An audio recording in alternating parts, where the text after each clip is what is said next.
गंजाम जिलार प्रसिद्ध शक्तिपीठ मां नारायणी राज्यर प्रमुख शक्तिपीठ मध्य अन्यतम।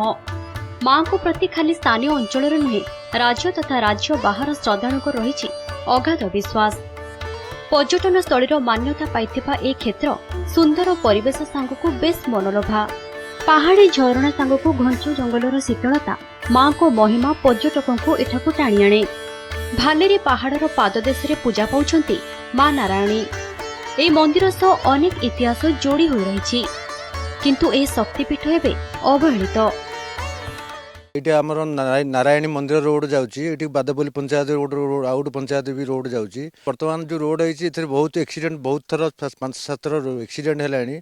रोड बहुत खाल ढेप हो जोटा कि बैक जावाई भारी असुविधा होगी। पर्यटक बस गुड़ा कलकता ये बाहर राज्य आसूँ से बस गुड़ा रोड में जावाई नाराज होती जो मैंने कि बड़कुल ठार मना कर नारायणी जीवु ना। रास्ता आसला बहुत बुलाणी अच्छी से बहुत खाल ढेप अच्छी लोक मैंने बैक आसला बहुत असुविधा सम्मुखीन होती। जल्दी सरकार आमर ओडिशा सरकार जदि रास्ता रो ठीक करते ताले आम उपकृत हुंतु बा आमर ओडिशावासी उपकृत होते।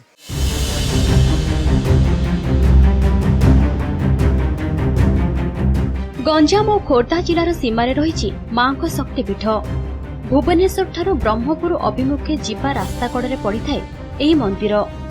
मंदिर को जीवाकु हेले 16 नंबर जातीय राजपथ ठारू 4 किलोमीटर अतिक्रम करने पड़ी थाए। हेले एहार रास्ता एबे पर्यटकों पई मरणजोता पालटिछि।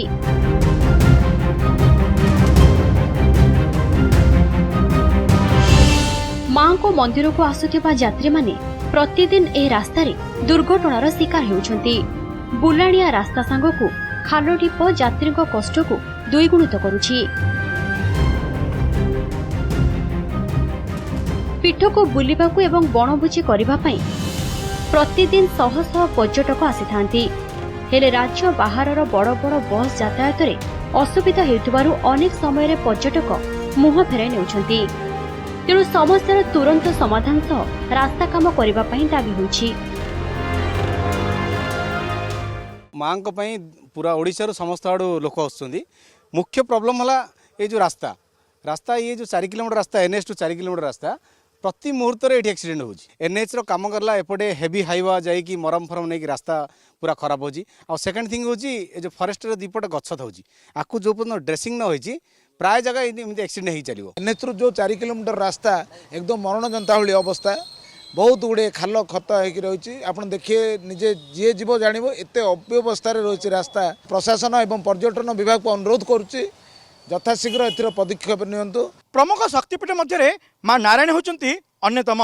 पर्यटन मान्यता पाई सेथिलागी राज्य तथा राज्य बाहर प्रतिदिन हजार हजार संख्यक पर्यटक माने भिड़ जमी थांती एई पीठरे।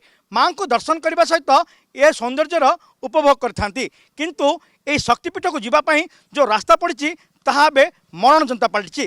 तेणु समस्त मध्य देखा ना नथिबा असंतोष। तेणु ये रास्ता मरामत करने साधारण दाबी होइछि। मां नारायणी शक्तिपीठ कैमरा पर्सन सुबोध परिछांग देवहरी बेहरा, नंदीघोष टीवी।